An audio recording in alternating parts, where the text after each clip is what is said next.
masque, puisque nous respectons la distanciation entre notre invité du jour et moi-même. Pierre Bretonnier, bonjour. Bonjour Rémi. Vous êtes un observateur critique de la vie en Nouvelle-Calédonie, en particulier de la vie politique. Vos pics d'actu, qui sont édités sur votre page Facebook, recueillent beaucoup d'attention de la part des internautes. Elles sont très lues. Vous avez expérimenté la violence aussi sur des critiques sur les réseaux sociaux. C'est effectivement une violence que vous avez constatée? Oui, je la constate tous les jours et même plusieurs fois par jour dans les commentaires qui sont faits de mes pics d'actu. Alors je veux dire qu'il y a quand même deux sortes de réactions. Il y a quand même des réactions posées de mes contradicteurs. Moi, j'ai eu par exemple Alain Chrisnard parmi mes contradicteurs. On est d'opinions complètement différentes, mais chacun donne son opinion. Il y a certains Mélanésiens, par exemple Jacques Aétané, qui est quelqu'un de très respectable. Et puis il y en a d'autres, alors, ces commentaires sont de la haine à l'état pur et d'une rare bêtise. Et ça, c'est vraiment dommage. Au point que j'ai dû faire une pique d'actu disant que j'allais supprimer tous ces commentaires qui me paraissaient absolument inutiles. Et ce n'est pas pour ça que je fais des piques d'actu, c'est pas pour susciter la haine, c'est au contraire pour essayer d'avoir des Un débat critiques, contradictoire. un débat contradictoire, des critiques constructives qui fassent avancer les choses. Ce qui est nécessaire. À l'école primaire, on développe l'esprit critique. C'est Ouais. une des qualités de l'enseignement français. Voilà.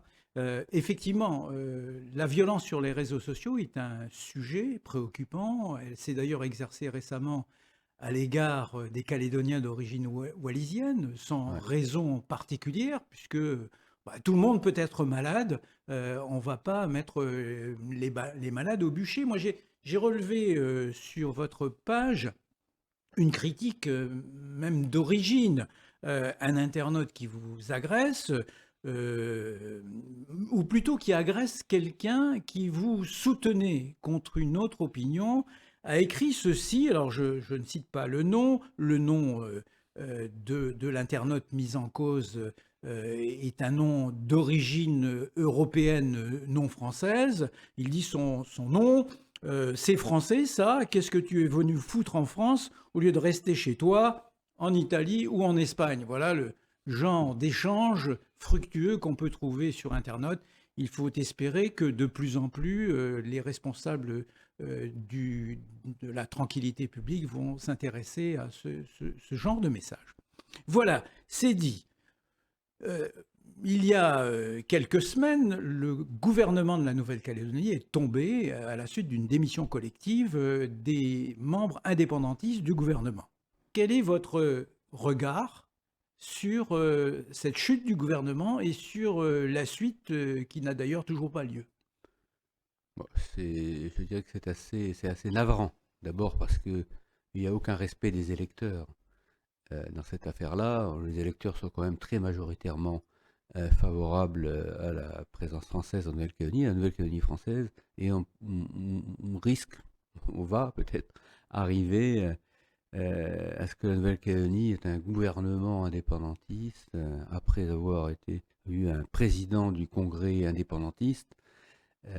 Ça donne une très mauvaise image de la Nouvelle-Calédonie, aussi bien en France qu'à l'étranger, puisque ça laisse à croire que finalement il y a une majorité indépendantiste. Donc c'est une opération de communication de la part je crois, de la part des indépendantistes, et c'est une opération aussi purement politicienne, puisque les prétextes qu'ils ont invoqués, c'était le manque de collégialité, alors que juste avant, ils venaient d'approuver tous ensemble le projet de budget pour la Nouvelle-Calédonie. Un budget qui n'est toujours pas voté, Un qui budget n'a qui n'est pas été toujours pas voté. voté, qui conduit à ce que ce soit le gouverneur, comme on disait avant, qui maintenant va dire quels sont les financements que la Nouvelle-Calédonie doit apporter. Pardonnez-moi de vous interrompre, Pierre Bretonnier, mais est-ce à dire que aujourd'hui, il s'agit du fonctionnement normal de l'institution. Il n'y a pas d'illégalité dans ce qui s'est Non. passé. Mais est-ce à dire que, dans leurs principes, nos institutions, en particulier le gouvernement et peut-être un peu le Congrès, sont à bout de souffle? Ah, c'est clair. Enfin, moi, faut savoir que j'ai toujours critiqué la mise en place d'un gouvernement élu à la proportionnelle. J'ai toujours pensé que c'était une erreur. Je l'avais dit en son temps à Jacques Lafleur, qui m'avait répondu, mais non, j'ai vu avec Alain Chrisnard que les provinces restent au centre du dispositif. Ben, c'est pas ce qui s'est passé. C'est-à-dire que là où les provinces étaient représentées dans l'exécutif de la Nouvelle-Calédonie, avec l'accord de Nouméa, cet exécutif a été un gouvernement qu'on dit collégial. Alors, si encore il était resté que collégial, ça serait allé. Parce que collégial, qu'est-ce que ça veut dire? Ça C'est veut comme dire toutes les assemblées ça- du monde, voilà, collégiales. C'est c'est pas un une collège. exception calédonienne. Voilà, c'est ce qu'on appelle un collège. Les gens Mais se oui, réunissent. bien sûr. Et d'ailleurs, dans l'esprit de Jacques Lafleur, les gens se réunissent, votent, et ben Et il y a une celui qui a majorité la qui se dégage, majorité bien qui se sûr. dégage, point. Ou l'unanimité. Mais très rapidement, ça s'est transformé en gouvernement consensuel. Consensuel, comme au Liban, avec Voilà. les résultats qu'on sait. Voilà. Donc c'était une erreur terrible. Et dans la tête un peu de tout le monde, les dirigeants, c'est devenu gouvernement collégial, c'est devenu gouvernement consensuel. Mais ça n'a jamais été voulu, Ouais, en puis ça tous les peut cas, pas marcher. par Jacques On Lafleur. sait Et que ça ne peut pas marcher. ça ne peut pas marcher. Les opinions sont trop différentes. Vous voyez, par exemple, sur la politique nickel, quand on voit l'échec de l'usine du Nord, par exemple, et que malgré cet échec, on veut nous imposer dans le Sud un modèle qui y ressemblerait, on marche quand même sur la tête. Il vaudrait mieux en revenir au vrai principe du départ des accords de Matignon, que le centre du dispositif soit les provinces. Alors, je vous interromps. Vous avez été vice-président de la... Donc là, c'est plus l'éditorialiste, mais c'est l'éditorialiste nourri de son expérience politique. Vous avez été premier vice-président de la province Sud pendant toutes les premières années de la mise en place des provinces et jusqu'en 2004. Le gouvernement, lui, a été mis en place en 1998, 99, à la suite de la prolongation, mais de la modification profonde dans les principes des accords de Matignon. Entre 90 et 99, il n'y avait pas de gouvernement. Est-ce que ça fonctionnait? Mais ça fonctionnait très bien. C'est-à-dire qu'il y avait un exécutif qui était formé par les exécutifs des 3 provinces, plus le président du Congrès, plus le haut-commissaire. Et alors, qu'est-ce que ça voulait dire? C'est-à-dire que chaque province prenait ses décisions, mais il y avait une coordination au niveau de l'exécutif. Est-ce qu'il y a eu des conflits entre les provinces à cette époque? Non, il y a eu des discussions, évidemment, c'est normal, mais à ma connaissance, je ne me rappelle pas qu'il y ait eu un conflit profond entre les provinces. Alors, moi, j'irai même un peu plus loin, parce qu'il me revient un souvenir qu'on a partagé ensemble. À l'Assemblée territoriale, il avait été créé un fonds spécial, d'accord avec les 3 provinces, pour financer les investissements à caractère touristique. Un fonds spécial absolument. Territorial. Les provinces étaient mises d'accord. Ouais. Vous vous en souvenez? Et donc, c'était une période où il n'y avait pas de dispute entre les provinces. Au contraire, elles étaient en quelque sorte forcées de s'entendre. Pour que le système fonctionne, les provinces sont forcées de s'entendre. Mais si elles risquaient de ne pas s'entendre, ben chacun aurait fait sa propre politique. Ça aurait été dommage. Mais par exemple, je reprends le système nickel. Si on ne peut pas s'entendre, ben mieux vaut que la province Nord fasse sa politique et la province Sud la sienne. En matière touristique, tout le monde disait « Ah oui, mais il faut qu'il y ait une seule politique touristique. » Mais ça marchait très bien. Oui, à l'époque. mais malgré tout, on aurait pu très bien, si un conflit avait perduré, dire finalement les marchés sont différents. Le Nord et les îles, c'est le marché local essentiellement qui est intéressant pour elles. Et pour le Sud, c'est plutôt le marché international. Donc il y a toujours moyen soit de s'entendre, soit de récupérer ou pas ses propres compétences. Moi, je trouve que c'est un système qui fonctionnait très bien et je trouve dommage qu'on l'ait mis en cause. Alors, le système touristique, vous vous souvenez que à l'origine, l'organisme en charge de la promotion internationale a été mis sur pied comme un organisme interprovincial. Absolument. Pas du tout un organisme provincial ou territorial, un organisme interprovincial. Et je me souviens que c'est vous qui aviez trouvé le nom, d'ailleurs, de cet organisme, Destination Nouvelle-Calédonie. Et à ma connaissance, ça a très bien fonctionné entre les 3 provinces sans qu'il y ait besoin d'un gouvernement. Absolument. Alors, est-ce à dire que lorsqu'on examine avec un peu de recul, comme vous pouvez le faire comme observateur maintenant, avec un œil acéré de cette politique. Est-ce qu'on peut constater que les ennuis institutionnels sont apparus, notamment avec la mise en place d'un gouvernement? C'est clair. C'est clair. D'abord, il y a eu toute cette affaire où Calédonie Ensemble a démissionné, puis fait redémissionner, démissionner encore. Il a fallu corriger. Et on est entré. Et là maintenant, voilà, un gouvernement qui tombe du fait d'une minorité. Enfin bref, on voit bien que tout ça. Mais ce sont des Ça ne fonctionne disputes pas du tout. permanentes. Ce sont des disputes permanentes. Chacun sort du gouvernement en disant c'est moi qui ai raison, etc. Et c'est pas du tout consensuel, comme on aurait aimé qu'il fût, mais et qui sera jamais. Je crois que c'est pas possible. Je ne vois pas comment des gens qui se réclament de l'indépendance kanak socialiste peuvent avoir la même politique que des gens qui se réclament de la France, de la démocratie et de la liberté.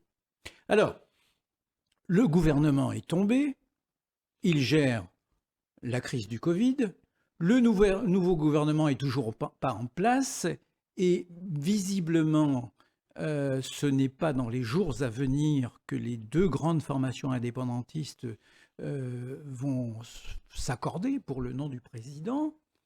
Quel regard vous portez sur ces hésitations, ces conflits internes ou peut-être de personnes entre les indépendantistes?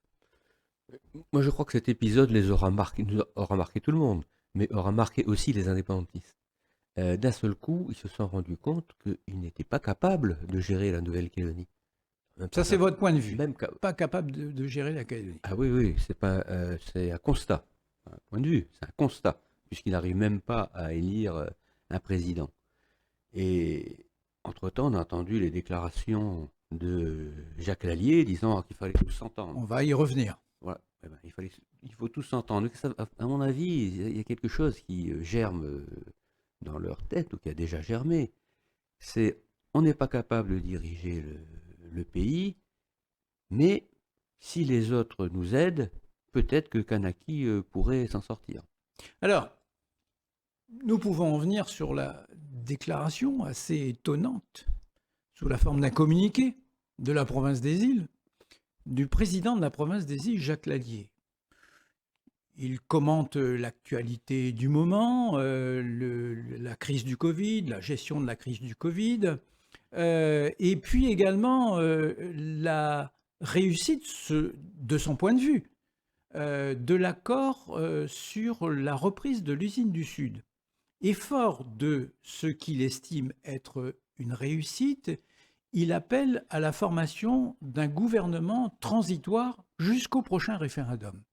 Alors, un gouvernement transitoire, vous qui connaissez bien les accords pour avoir participé au débat sur leur rédaction et à leur signature, que pensez-vous juridiquement de ce gouvernement transitoire?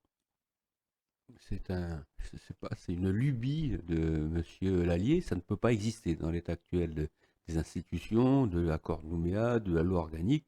Ça ne peut pas exister. D'abord, on peut pas.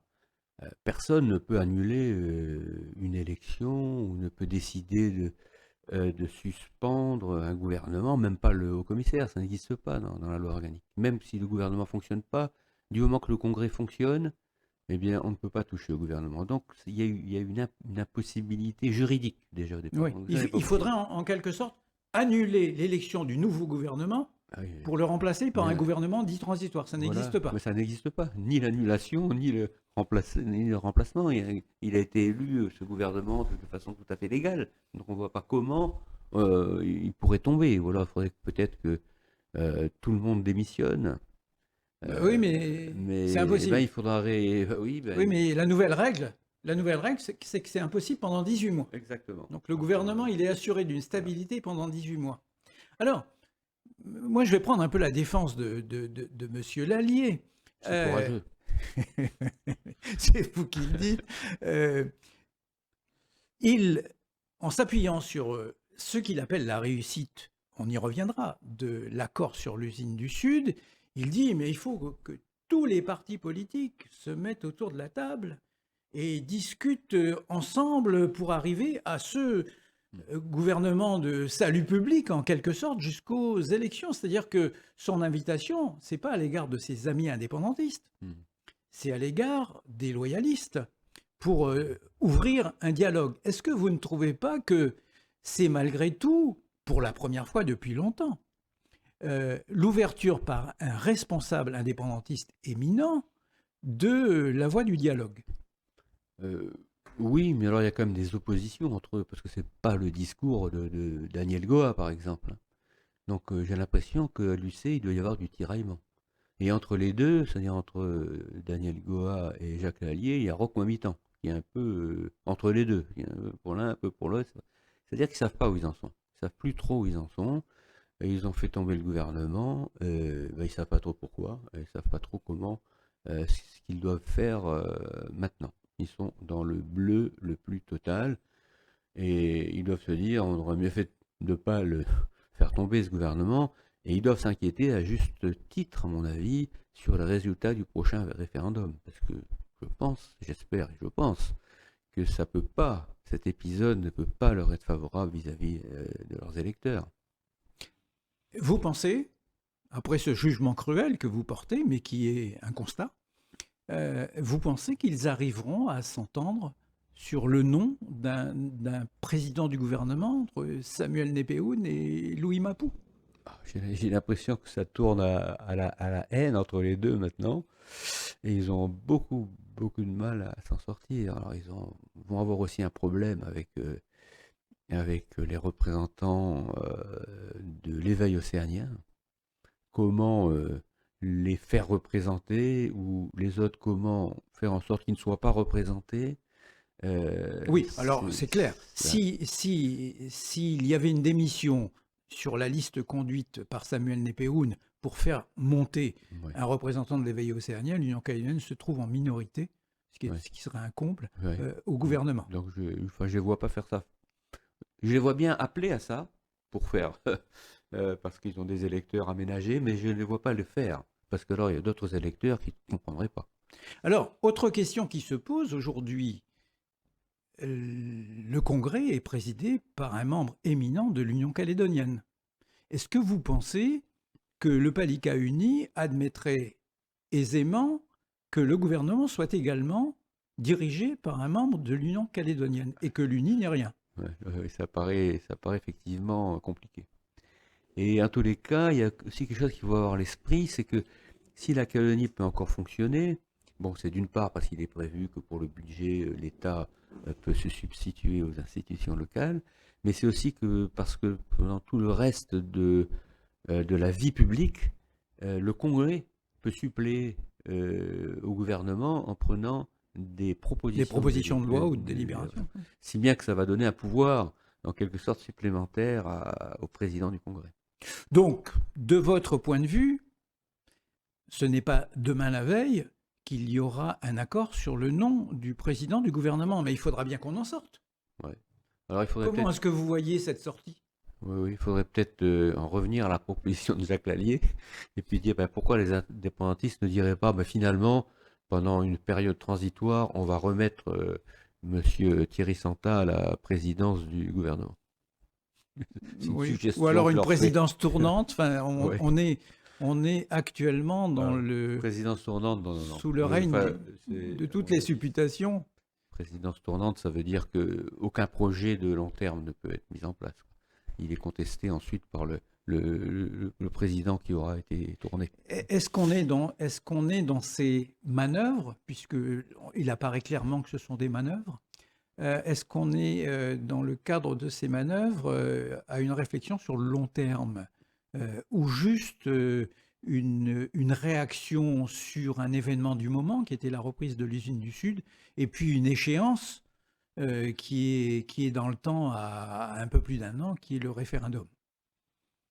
Est-ce qu'il y a une réflexion sur le long terme en réalité, au-delà du référendum, chez les J'espère, indépendantistes, bien sûr? oui. J'allais répondre de façon générale. Alors, chez les indépendantistes, oui, effectivement, le grand sujet pour eux, c'est de dire, on va avoir l'indépendance, mais vous inquiétez pas, la France va continuer à nous aider, Et puis si c'est pas la France, ce sera la Charité internationale ou les Chinois. Mais là, plus ça va, plus ils vont avoir du mal à expliquer comment ils vont pouvoir s'en tirer. Alors que là, il y a la France, il y a les financements de la France, il y a toutes les compétences techniques que peuvent apporter les médecins, les ingénieurs, les professeurs, etc. français. Comment se passer de tout ça, vivre avec un gouvernement dont ils ne sont pas capables d'élire le président et de dire ensuite que l'indépendance kanak socialiste, ça va marcher, ça me paraît un peu compliqué. Ils n'ont plus qu'à compter sur l'irrationalité des gens. On veut l'indépendance, on ne sait pas pourquoi, comment. Euh, mais il n'y a pas de solution d'avenir. La date du référendum, quel est votre sentiment? On arrive au mois d'avril, et 18 membres du Congrès vont probablement déposer, 18 au moins, la demande d'organisation du troisième référendum. Le gouvernement est maître en la matière, il est maître du temps, c'est lui qui décide de la date du référendum, il peut consulter le Congrès sur la date. D'après vous, ce référendum, il peut avoir lieu en 2021 ou il aura lieu en 2022? Je crois que ce que l'État espère, et je crois la majorité des loyalistes aussi, c'est qu'on trouve une solution consensuelle, c'est-à-dire une nouvelle solution de conciliation après les accords de Matignon et de Nouméa, et que le référendum porterait non pas sur oui ou non à l'indépendance, mais oui ou non à un nouveau statut sur lequel les indépendantistes et loyalistes se seraient entendus. Et je crois que l'État va faire le maximum pour y arriver. Donc il va essayer de prolonger cette période pour pouvoir arriver à cette solution. Et c'est que quand il verra que c'est impossible, qu'à ce moment-là, il posera la question dans un référendum couperet, comme disait Jacques Lafleur. Mais en l'état, il s'agit bien d'un référendum couperet, le troisième, définitif dans la séquence que nous vivons. Donc c'est oui ou non, point barre. Est-ce que vous estimez que ce référendum, s'il avait lieu maintenant, pourrait avoir des suites paisibles? Non, il faut... Enfin, dès lors qu'il y aura une solution consensuelle, l'État et les partis politiques en Nouvelle-Calédonie s'entendront pour qu'il n'y ait pas de référendum, oui ou non, sur l'indépendance. Nous trouverons la solution. De toute façon, il faudra modifier la Constitution. Mais qu'on modifie, à la fin de l'accord de Nouméa, il faudra modifier la Constitution. Donc, ils le feront, si nécessaire. Mais toujours en l'état actuel des choses, le résultat du référendum, à l'évidence, sera forcément à peu près du 50-50. Il divise. Donc s'il avait lieu ce référendum, la oui ou non, Calédonie en deux. Non. Comment est-ce qu'un 50% peut imposer, dans les deux cas d'ailleurs, hein, aux autres 50%? Les indépendantistes, de toute façon, risquent de se trouver devant un mur, qui est un mur juridique. C'est-à-dire qu'après, à la fin de l'accord de Nouméa, donc l'accord de Nouméa tombe, quid du corps électoral, des corps électoraux? Alors il tombe quand, différents. de votre point de vue? À la fin du référendum. L'accord de Nouméa tombe à la fin du référendum. À la fin du référendum, ouais. Pas à la fin de la mandature provinciale. Non, à mon avis, il faudrait des spécialistes du droit public, mais enfin, à mon avis, c'est à l'issue du troisième référendum. Quid ensuite des corps électoraux? Alors évidemment, on dit que oui, mais alors les institutions restent les mêmes jusqu'à temps qu'il en soit trouvé de nouvelles. Oui, mais le corps électoral, parce que le problème, c'est qu'il y a eu une plainte auprès de la Cour européenne des droits de l'homme, laquelle a jugé que la limitation du corps électoral était possible parce qu'elle était prise pendant une durée de temps limitée. Transitoire. Alors pas gouvernement, mais période transitoire. Transitoire et limitée. Sous-entendu, après l'accord de Nouméa, la Cour européenne ne dit pas qu'il faut libérer complètement le corps électoral. Elle dit simplement que cette limitation est exagérée. Donc il faudra trouver une solution. D'après les doctrines et la jurisprudence, le maximum qu'on puisse faire en matière de limitation, c'est 10 ans glissants. Voilà, il faut être résident pendant 10 ans pour pouvoir voter.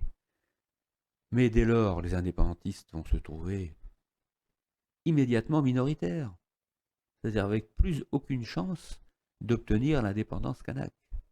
Et donc je suppose qu'ils le savent, en tout cas ils ont des juristes qu'on connaît bien, qui les aident et qui doivent le savoir. Et donc ils ont intérêt à trouver une solution. Parce que sinon, soit ils sont privés à jamais de cette possibilité d'avoir l'indépendance, soit ils rentrent en guerre. Oui. Soit le oui l'emporte au prochain Ah, référendum. bah, comme ça, l'affaire L'affaire est réglée. pliée. Alors, le Covid. Est-ce que vous pensez que la crise sanitaire qui est apparue il y a un peu plus d'une semaine est aujourd'hui bien gérée? Je dirais bien géré parce que je crois que je suis un peu comme tout le monde, c'est-à-dire je suis pour une Nouvelle-Calédonie Covid-free, enfin sans Covid, Indemne de Covid. indemne de Covid, indemne de Covid, Calédonie, zéro Covid. Voilà, je suis pour ça, il faut le savoir au départ. Ce qui me permet ensuite d'éventuellement critiquer la gestion, que je trouve quand même un peu trop sévère, en ce sens qu'il y a des dispositions, à mon avis, tout à fait inutiles qui sont prises, qui sont Par exemple. désagréables. Vous voyez, par exemple, je suis venu à moto ici. Il fallait que je porte le masque sur ma moto. Non mais qui pourrais-je contaminer sur ma moto? Qui pourrait me contaminer sur ma moto?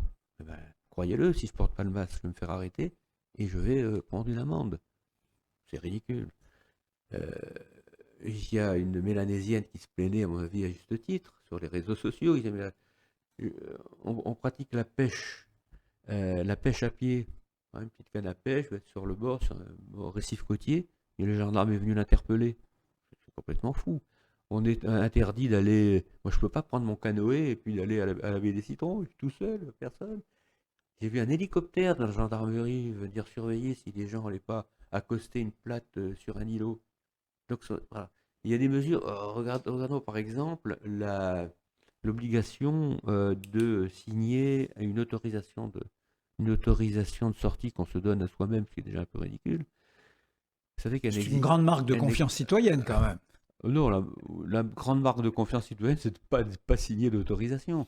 Parce que quel est le principe, ou les deux principes? C'est que il ne faut rien, c'est que, comment dirais-je, l'épidémie se diffuse soit par le contact d'objets qui ont déjà été manipulés par quelqu'un qui a eu le Covid, ou soit qu'on puisse respirer les postillons d'une personne qui a le Covid. Donc, il faut nettoyer, il faut les gestes barrières, il faut nettoyer les mains tout le temps, etc. Et il faut avoir soit une distance suffisante pour ne pas avoir les postillons, pas risquer de les attraper, ou sinon porter le masque.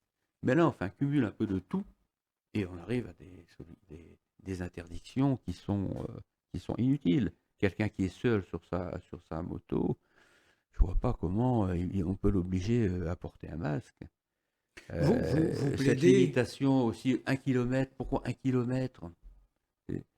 Vous êtes sur votre vélo.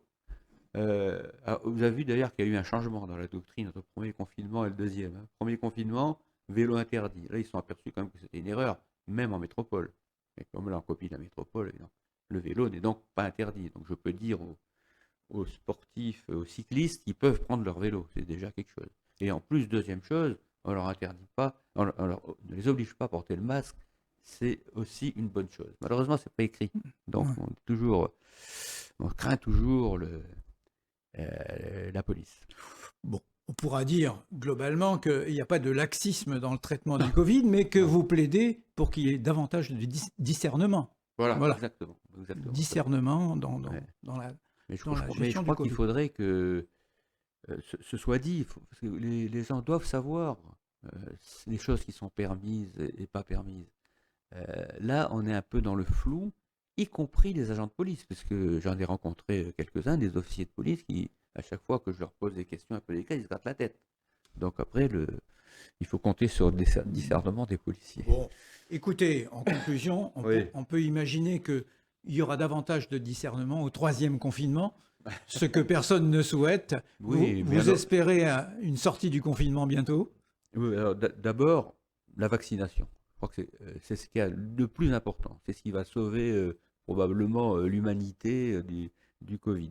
Et là, je regrette d'abord à dire que depuis le début que le Covid est réapparu en Nouvelle-Calédonie, je n'ai pas réussi à me faire vacciner.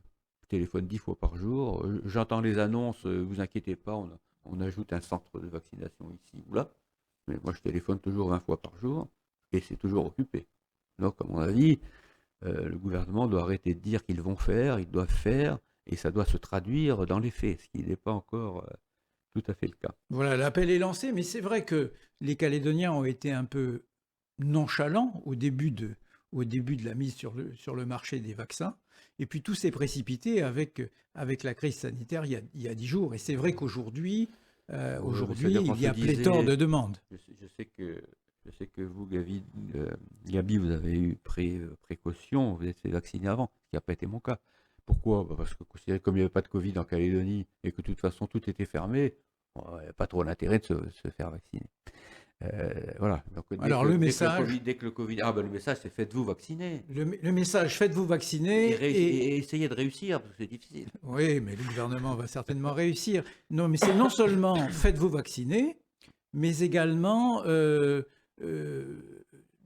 multiplier les numéros d'appel et les centres de vaccination, ce qui, je crois, est en cours. Ce n'est pas encore tout à fait au point. C'est ce que je comprends de votre cas personnel.